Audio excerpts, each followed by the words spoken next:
এমনও রাষ্ট্র রয়েছে, বিশেষ করে ফিলিস্তিন যে রাষ্ট্র রয়েছে, এই ফিলিস্তিনবাসীরা তারা পালন করতে পারে না, কারণ তাদের জীবনে কোনো গ্যারান্টি নাই।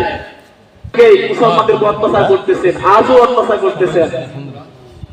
গত কুরবানি ঈদের সময় যখন আমরা বিভিন্ন প্রকারের আনন্দ উল্লাসে লিপ্ত, এই পবিত্র ঈদুল আজহার দিন হামাসের নেতা ইব্রাহিম আনিয়া তার সপরিবার সহ বোমা অ্যাটাক করে তাকে হত্যা করা হয়েছে তার চোখের সামনে।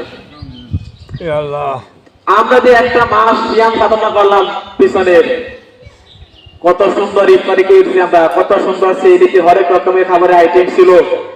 ইফতারের সামনে অনেক রকমের ফল ফুড, অনেক রকমের খাবার ছিল, কিন্তু ফিলিস্তিনবাসীদের সামনে ছিল ঘাসের চপ। আমরা তো আলু দেওয়া চপ বানাই, বেগুন দেওয়া বেগুনি বানাই, পেঁয়াজ দেওয়া পেঁয়াজও বানাই, ডাউল দেওয়া ডাউলে বড়া বানাই, কত রকমের খাবার আমরা সংগ্রহ করেছি, আমরা খেয়েছি।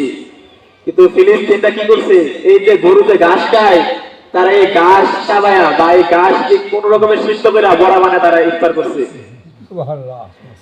সেই সময় তারা সকলে ঘুম থেকে উঠছে, সেই খাবি, তার সন্তানকে জাগ্রত করছে ঘুম থেকে, তার স্ত্রী ঘুম থেকে উঠছে, খাবার গুলো সবকিছু কমপ্লিট করছে, তারা এখন সেই খাইবে। এমন সময় ডাইনা হানবের বোমা আইসা তাদের খাবারও শেষ, তাদের জীবনও শেষ, কেড়ে নিছে তারা ইহুদিরা। পৃথিবীর মধ্যে এখন সবচেয়ে খারাপ, সবচেয়ে নিকৃষ্ট, সবচেয়ে হিংস্র যন্ত্র হলেন একমাত্র ইহুদি রাষ্ট্র ইসরায়েল। ইহুদি কেমন খারাপ, ইহুদি প্রচন্ড খারাপ।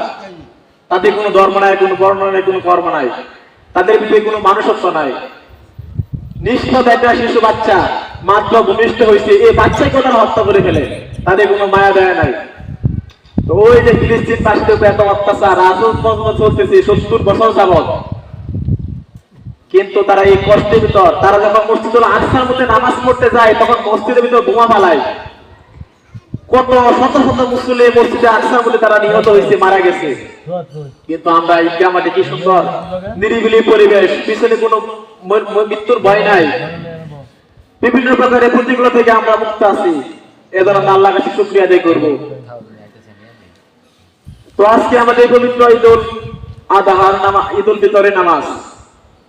ঈদ মানে খুশি। রাসূলুল্লাহ সাল্লাল্লাহু আলাইহি ওয়াসাল্লাম বলেছেন, প্রত্যেকটা জাতির এক একটা করে খুশি দিন রয়েছে, আর মুসলমানদের খুশি দিন হলো পবিত্র দুইটা দিন, একটা হলো ঈদুল ফিতর, আরেকটা হলো ঈদুল আজহা। নবী করিম সাল্লাল্লাহু আলাইহি ওয়াসাল্লাম ঈদ কখন থেকে আসলেন, এটা আমরা একটা হাদিসের মাধ্যমে জানবো।